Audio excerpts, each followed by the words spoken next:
Reitero un saludo muy especial para todos en el nombre de Jesús, a quienes están aquí. Qué bendición, amén. Poder enfocar nuestra vida en agradar a Dios. Y aunque muchos están dedicados en otra cosa, otros quizás están distraídos o desapercibidos, en todo lo que el mundo ofrece hay un propósito por el que usted y yo estamos aquí. Amén. Y es edificar nuestra fe en el propósito de Dios. Y hoy es un día especial para hablar de la familia y para hablar de ese ministerio que Dios diseñó, y es el ministerio de familia. Yo creo que nosotros como Iglesia Pentecostal Unida de Colombia seguimos convencidos de que somos familias edificados en armonía para la gloria de Dios. ¿Cuántos lo creen? Amén. Por eso hoy vamos a ver un tema bien bonito: el matrimonio y la identidad conyugal.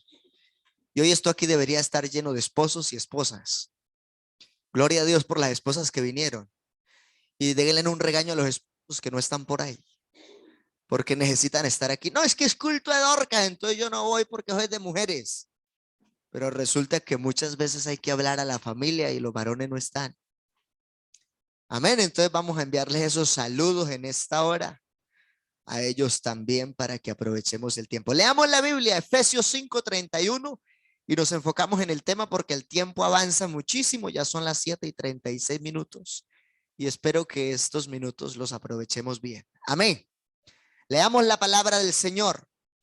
Por esto, el hombre dejará a su padre y a su madre y se unirá a su mujer, y los dos serán una sola carne.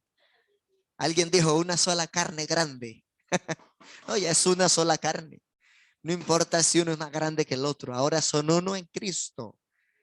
Ahora son uno en el propósito de familia. Amén. Y voy a ilustrar aquí con un ejemplo sencillito. Y vamos a mostrar esta foto. Esta foto es muy llamativa. ¿Sí la ve ahí? Cuando están de novios, esos son corazones por todos lados. La muchacha está en donde esté y se pone a dibujar corazones y pone el nombre de ella y de él en todo lado. ¿Sí o no? Los que estuvieron de novios en una etapa muy escolar o muy académica saben de lo que estoy hablando. Eso a veces los llamaban en clase y estaban distraídos pues escribiendo cosas en el cuaderno. En todo pensaban menos en la clase. Bueno, y tampoco en todo, por allá en la cabeza, en el enamoramiento. Pero qué bueno que nosotros nos enfoquemos también en hablar del valor que tiene delante de Dios nuestra familia. ¿Será que la familia es importante para Dios? Amén. Es lo más importante de todo. Hay gente que se ata en un pecado terrible de inmoralidad y es tan grave esa falta que se quedan entenebrecidos. La Biblia dice que el diablo ha cegado el entendimiento de los incrédulos para que no le resplandezca el evangelio. Y una de las formas como el diablo ha cultivado ceguera en las familias de hoy en día es porque para esas familias ya les es lo mismo casarse o no casarse. Algunos dicen, no, yo mejor me quedo solo, porque eso cuando uno se casa son mayores los problemas, desconociendo lo que la Biblia dice, que cuando alguien se casa tiene un honor, tiene una honra de parte de Dios. La Biblia dice, honrosos sean todos el matrimonio y el hecho sin mancilla, porque a los adúlteros y a los fornicarios los juzgará Dios. Nadie quiere ser juzgado por Dios, pero hay algunos que ya de antemano tienen la sentencia sobre ellos porque no se han cuidado en el sentido moral. Amén. Pero hoy vamos a hablar de la identidad, de lo que asumió ese esposo y esa esposa, y de lo importante que es haber tomado votos en el amor como pareja y en hacer las cosas bien delante de Dios. Amén. ¿Cuántos decimos gloria a Dios? El objetivo principal entonces con este tema es dar a conocer la importancia de vivir bien como elemento fundamental en la construcción de la identidad de la pareja, tomando como base las emocionalidades de los cónyuges. Porque a veces las familias tienen problemas porque él se paró de malas pulgas. Es una forma de decirlo muy folclóricamente. Él se paró de mal genio y ella está toda contenta. Y entonces ella dice, pero ¿por qué usted parece que le dieron un limón esta mañana? Si yo estoy bien. Y otra vez es al revés. Él se levanta bien temprano y está silbando, parece un pajarito más. Pero cuando le habla a ella, eso parece que hubiera sacado la ponzoña porque está brava. Y esos cambios de ánimo dañan mucho. Yo puedo tener muchos problemas, pero debo tener cuidado de que mis emociones no dañen a mi pareja. ¿Sí o no? Ahora le hago una pregunta a su corazón. ¿Cuántas veces no controlar sus emociones le han hecho daño a su cónyuge o a los que están en casa o a sus hijos? ¿Sí o no? Si vemos la realidad de este contexto del mundo de hoy, las cárceles están llenas de gente y la mayoría están allá por problemas en el control y en el manejo de sus emociones. Pero Cristo por el evangelio nos hizo libres.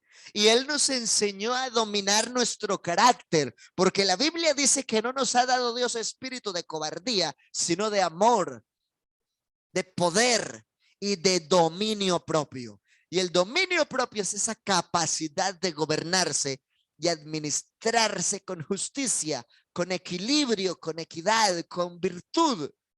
Y teniendo en cuenta lo que la Biblia dice, ninguno busque su propio bien sino el del otro. Qué bonitas serían las familias si todos pensamos así. Amén. Digamos todos gloria a Dios. Entonces, cuando se habla de matrimonio, se habla de un compromiso solemne. Y está la foto. Ella dice, yo necesito un vestido bien bonito. Hay mujeres que sueñan con poder salir de su casa con esa honra de un matrimonio, vestidas de la mejor forma. Y no solo el honor del matrimonio, sino de llegar con la pureza de su virtud al matrimonio. Amén. Porque ese es el propósito y muchas veces en la escuela, en el colegio, en la universidad o en la calle le hacen bullying a alguien porque cree así, porque piensa así, pero es un honor. Alcen la mano aquí los que por causa de guardar su virtud para Dios recibieron bullying en algún lugar. Ah, bueno. Yo recuerdo que estando estudiando, haciendo mi educación superior, muchos me decían, ¿en serio usted no? Y yo le decía la verdad, no, yo no he tocado mujer. Y, ay, y pues se escandalizaban, les parecía una cosa rara. Pero qué bonito es poder decir que tanto una dama como un caballero que conoce a Jesús de verdad sabe guardarse puro para su propósito de familia y matrimonio. Por lo que la palabra de Dios declara. Por esto dejará el hombre a su padre y a su madre y se unirá a su mujer y los dos serán una sola carne. Hay hombres que siguen pensando como si fueran solteros y a partir de que adquirió ese compromiso y ese voto, todas sus decisiones afectan no solo su posición personal, sino la de su pareja, ¿sí o no? Igual la mujer. Mujeres que se casan y quieren seguir teniendo una vida de soltera, tomando decisiones como solteras. Y no, señor. Por eso estamos hablando en esta hora del honor de tener una familia que le sirve a Cristo, porque una familia que le sirve a Cristo sabe marcar la diferencia desde el principio. Y no deja que el enemigo maquine el pecado en medio de la familia, porque cuando el enemigo mete el pecado en la familia, haya la forma de enceguecer la espiritualidad de ese hogar. Por eso hay que tener cuidado. Y una de las cosas en donde más difícil se vuelve trabajar con un hogar es en el manejo de las emociones y en las resoluciones de los conflictos. Es que ella dice que es así, yo digo que así no es. No, pues póngase en acuerdo, porque la Biblia dice, ¿andarán dos juntos si no estuviesen de acuerdo? Donde no hay acuerdo, ¿qué hay?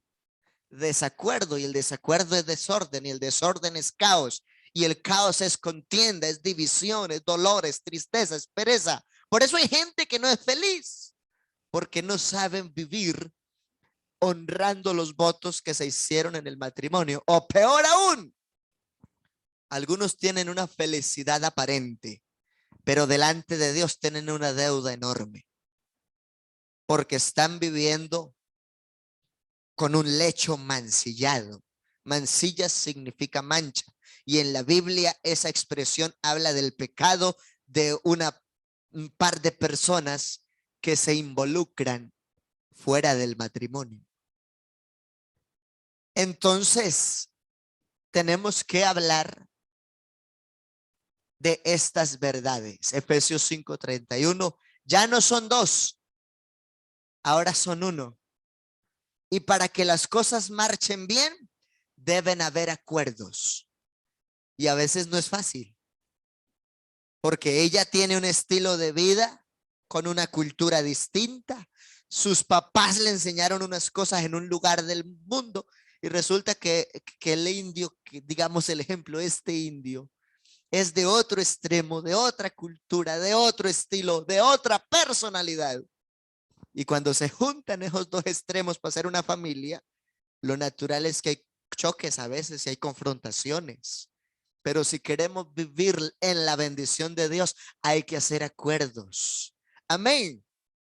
Y hay que hacerlo mejor por el hogar, no por uno en particular. Es que yo digo que así es mejor, pero si la otra parte se ve afectada, hay que buscar el equilibrio para que ninguno sea dañado o maltratado. Digamos gloria a Dios.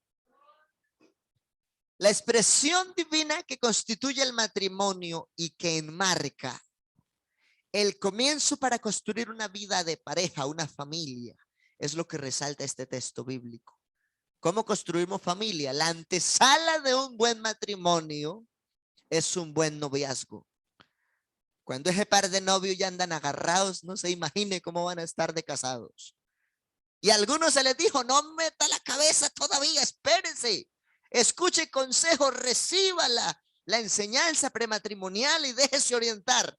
Ve, hay ocasiones donde la enseñanza prematrimonial se orienta como de algún modo para que no se casen, porque hay situaciones que no convienen, y aún así se les crea toda la conciencia del caso y siguen insistiendo, yo necesito casarme.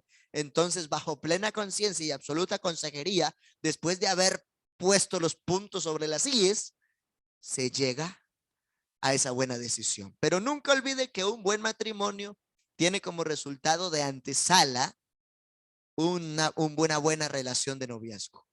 Hoy en día hay noviazgos que son un caos, pero el noviazgo cristiano va enmarcado por el temor a Dios. El que teme a Dios guarda la palabra. El que teme a Dios honra a su futura pareja y no le propone cosas indecorosas. El que teme a Dios tiene cuidado de su testimonio público y privado, porque aunque otros no lo vean, hay uno que lo ve de mañana y de tarde y de noche. Amén. Entonces uno debe guardarse y cuidarse, porque la Biblia dice que como pueblo escogido por su espíritu y por su gracia y por haber sido invocado su nombre en nosotros, ya no somos de nosotros mismos, dice el apóstol Pablo, sino que ahora nuestro cuerpo es templo de Cristo. Amén.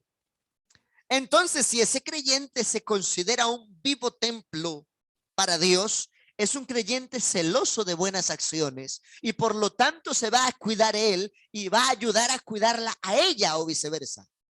Amén. El principio de la sabiduría es el temor de Dios. Hay parejas que cometen necedades durante el proceso porque pierden el principio de la sabiduría, que es tener de verdad respeto y sumo temor al Rey y al dueño de esta palabra y de este mensaje. Digamos gloria a Dios. Gloria al Señor Jesús. Qué importante. Lástima que no todos están aquí, pero le dan saludos. Amén. Porque algunos estarán diciendo, uy, hubiera venido la hermana fulana, ¿no? Pero ven usted, gloria a Dios. Y a ellos algo les llegará de parte del Señor también. Amén.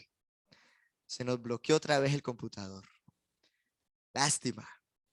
Porque hay una serie, esa serie completa tiene cosas bien interesantes. Pero yo quiero hablar de otro puntico aquí, si ojalá el computador se restablece. Hay un punto que es la unidad. Amén. La unidad es elemental en la vida familiar. ¿Podrán andar dos juntos si no están de acuerdo? La Biblia dice que no es posible.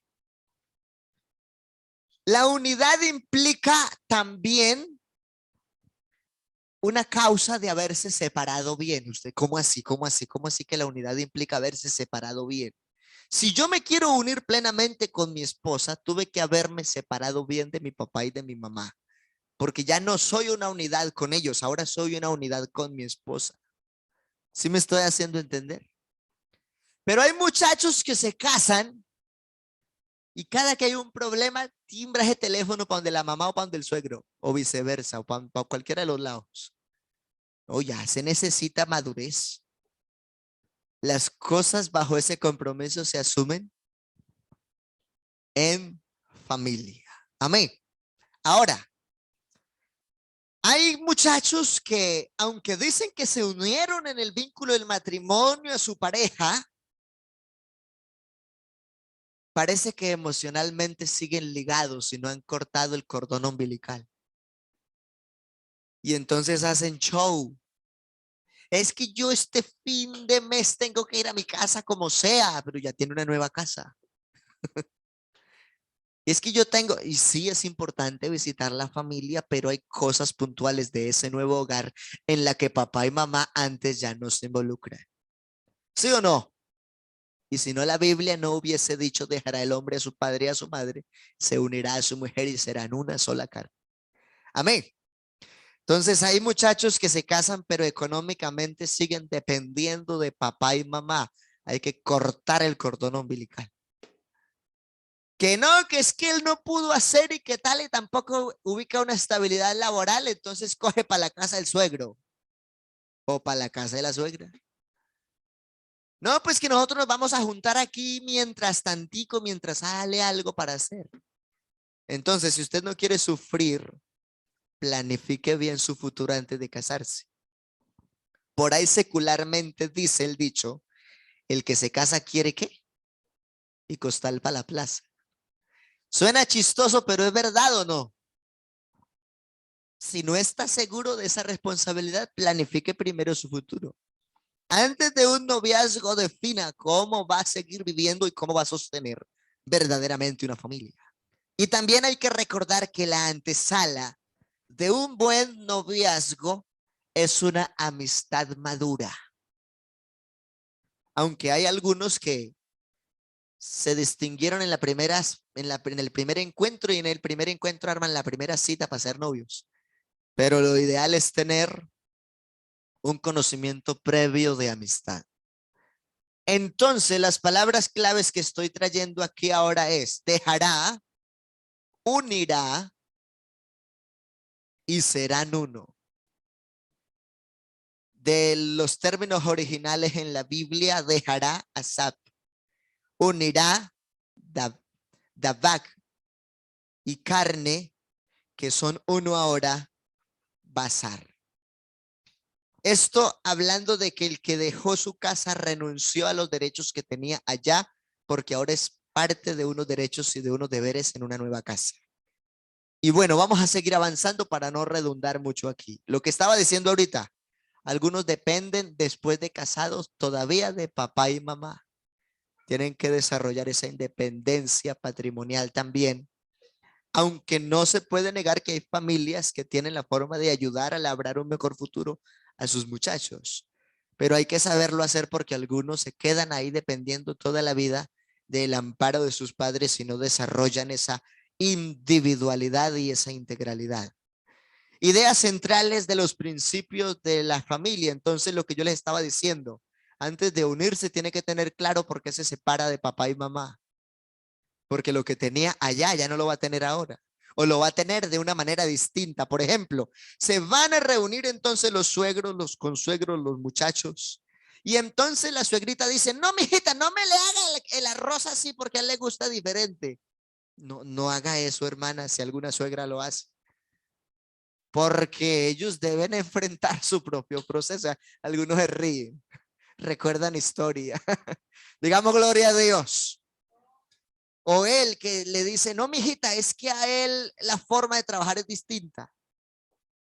Yo creo que debe haber una buena comunicación en esa familia, porque hay situaciones en donde solamente ellos actúan y nadie más lo hace. Muchas veces esas parejas jóvenes sufren más, aun cuando dejan que su relación se involucre en terceros. Y yo creo que el único que sí merece estar plenamente involucrado en las decisiones de la pareja se llama Jesús. Amén. Gloria a Dios. Entonces, el principio de unidad y complementariedad depende de tener claro por qué ella no está con su papá y su mamá. Ahora, si tuvo un mal ejemplo desde su papá y su mamá en el pasado, debe tomar el reto de saber vivir su presente y de capacitarse. La iglesia, por ejemplo, da las charlas prematrimoniales. Y cuando hay jóvenes que uno empieza a buscar la forma de conectar con ellos, una orientación previa, para que después no diga, es que a mí no me dijeron, es que yo no sabía, es que a mí nadie me advirtió. Antes hay algunos dicen, a mí sí me dijeron y me advirtieron, pero fui necio y metí la cabeza y ahora cargo la consecuencia. Porque también pasa, pero es mejor recibir el consejo a tiempo.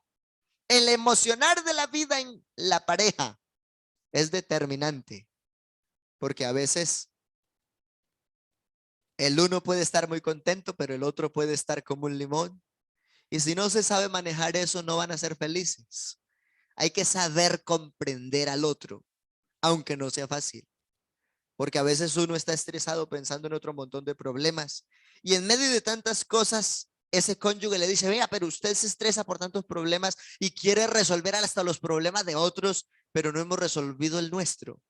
Y tiene razón, y hay que comprender, hay que darle manejo a las cosas. Cada uno en su casa sabe cuáles son las prioridades. Y cada uno en su caso también sabe cuando se le da prioridad a algo o no.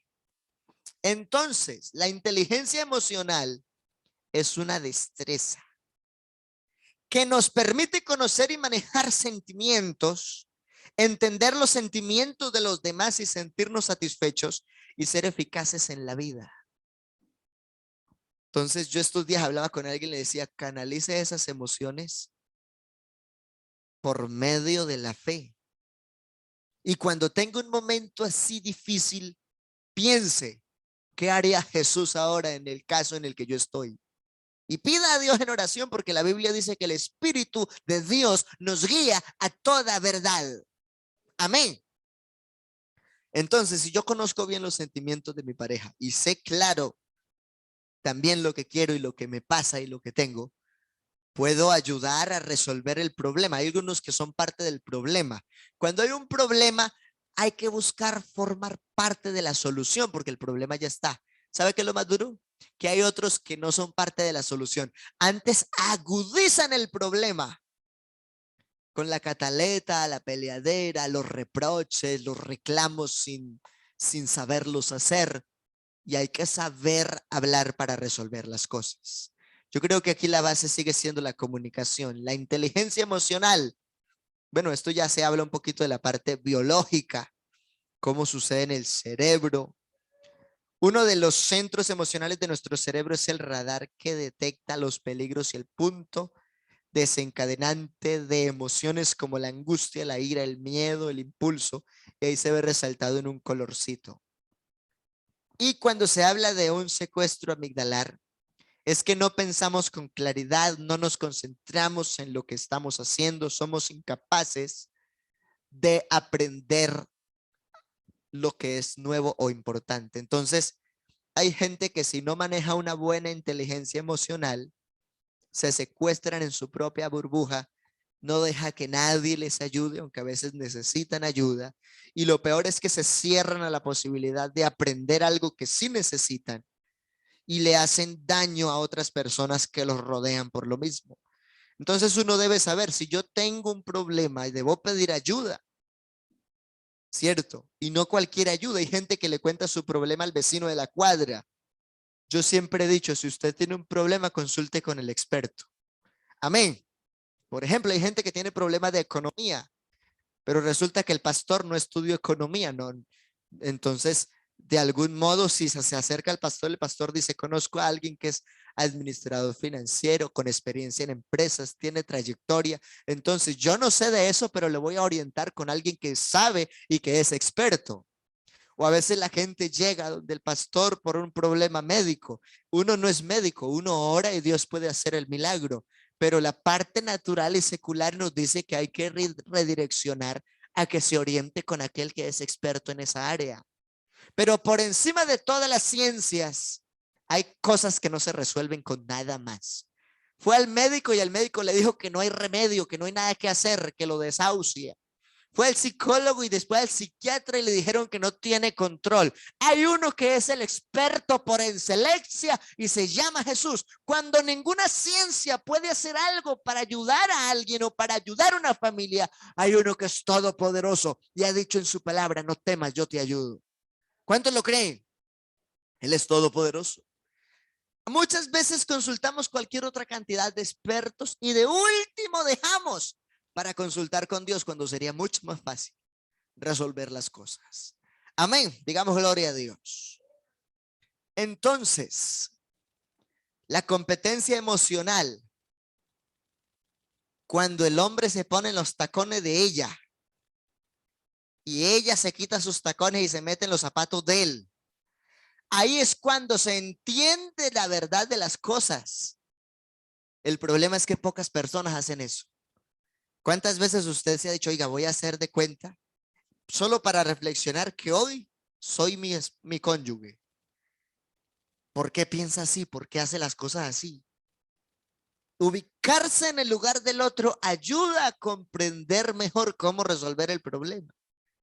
Pero a veces somos muy individualistas. Reconocer las propias emociones, el nivel personal. Saber manejar las propias emociones nos ayuda a que en algún momento no le hagamos daño al otro. Yo he visto gente que tiene problemas en el trabajo y llegan a la casa y se desquitan con los hijos. Los hijos no tienen la culpa. Gente que llegan estresados del trabajo y cuando llegan a la casa se desquitan con la esposa y la esposa no tiene la culpa del estrés de su trabajo. Es un asunto totalmente distinto. Controlar sus reacciones, un nivel de conducta apropiado, ser consciente de lo que siente, el nivel de cómo razona en medio de una emoción que puede ser muy fuerte. Hay gente que cuando se satura de emociones no razona, solo se mueve por impulsos y es cuando se cometen locuras. ¿Sí o no? Utilizar el potencial que existe. Todo lo que por el largo tiempo en la iglesia se ha enseñado acerca de vida de familia, vida de pareja. Hombre, use ese recurso cuando tiene problemas. Bueno, en 15 años que tengo de ser cristiano, ¿cuántas conferencias he escuchado sobre vida familiar y que en medio de este problema puedo usar ese recurso para ser canal de bendición y que se resuelva la dificultad? Amén. Saber ponerse en el lugar de los demás es importantísimo. Vea, yo a veces tengo problemas con mi esposa, como todas las familias, pero para poderme ubicar un poquito, digo, venga, si yo me pongo los zapatos de ella un ratico y pienso como lo que ella tiene que vivir y lo que soporta, voy a comprender y voy a ayudarle en el proceso. Igual, cuando ella se mete en mis zapatos, venga, ¿y este por qué actúa así? Voy a ubicarme un poquito en el rol de él, de cómo hace las cosas y voy a ayudarlo entonces. Amén. Crear relaciones sociales importantes. Si usted se acerca a gente buena, de principios y de éxito, su resultado es que va a ser alguien bueno, de principios y de éxito. Pero si usted se acerca a gente sin visión, sin ganas de nada, con pocos resultados en la vida, se va a parecer a ellos. Entonces busque hacerse gente y amigos que sean ojalá mejores que usted. Amén. Y eso va a hacer que podamos crecer.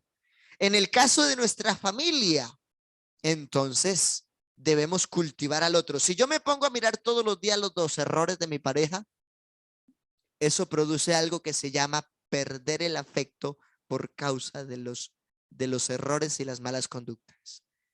Entonces, si yo no quiero dañar a mi pareja, aunque tenga defectos, lo que debo hacer es cultivar sobre lo bueno que tiene para ir quitando a través del tiempo los defectos.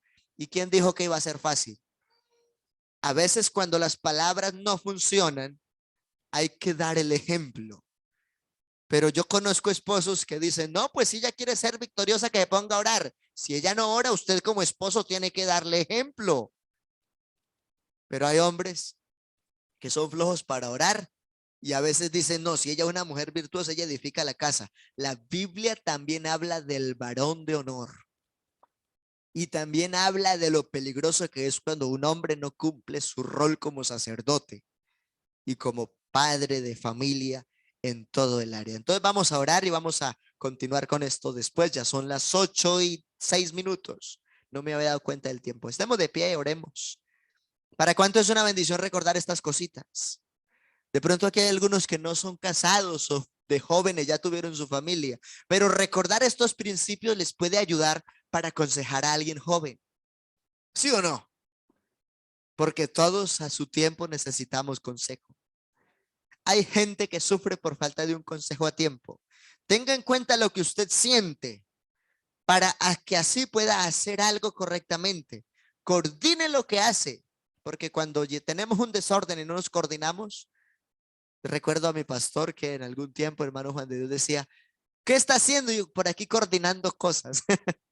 Era una de mis palabras claves cuando empezamos a abrir la obra en Picaleña. Me la pasaba coordinando.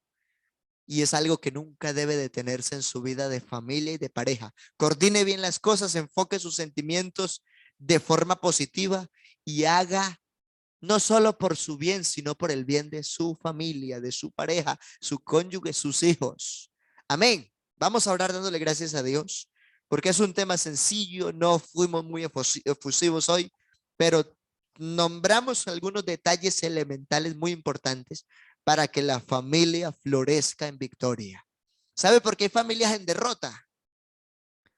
Porque lo último que hacen es capacitarse para ser una familia de éxito en Dios. Hay gente que se preocupa por el éxito secular, pero el éxito secular no le importa si es inmoral. ¿Por qué es buen médico? Porque hace bien una cirugía, no importa si es un adúltero. Me perdona, pero estoy usando términos que permitan ver la diferencia entre el éxito secular y el éxito del cristiano. El éxito del cristiano radica de su vida moral, de su vida de relación con Dios. Y cuando tiene una buena relación con Dios, naturalmente tiene una buena relación con su familia. Y asimismo va a tener buenos resultados en el área social, en todo lo que hace. Y va a tener ejemplo y autoridad moral para ayudar a otros. Bendito Dios maravilloso, te damos gracias por esta palabra, por este consejo en esta oportunidad. Y te ruego, Señor, por las familias, que nosotros seamos ese pueblo esforzado, diligente, prudente, y que podamos valorar cada día la riqueza que por tu palabra nos ha sido dada y que cultivemos el manejo de nuestras emociones, que hagamos las cosas como lo dice tu palabra, ninguno busque su propio bien sino el del otro. Cuando la pareja piensa así, se construye y se avanza. Que coordinemos, que hagamos buenos planes de acción.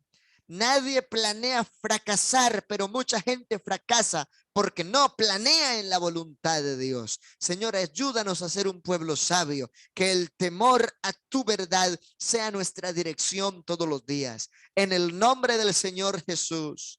Aleluya. Amén. Amén. Vamos, hermanos, a ofrendar.